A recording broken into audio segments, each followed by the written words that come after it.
لا يستوي أصحاب النار وأصحاب الجنة أصحاب الجنة هم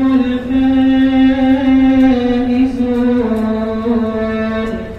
لو أنزلنا هذا القرآن على جبل لرأيته خاشعا متصدعا من خشية الله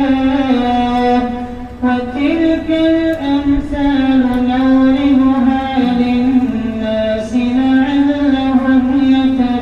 يتفكرون هو الله الذي لا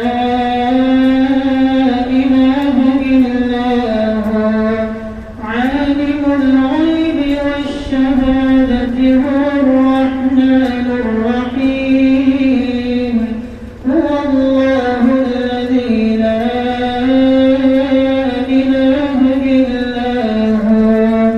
الملك القدوس السلام المؤمن المهيمن العزيز الجبار المتكبر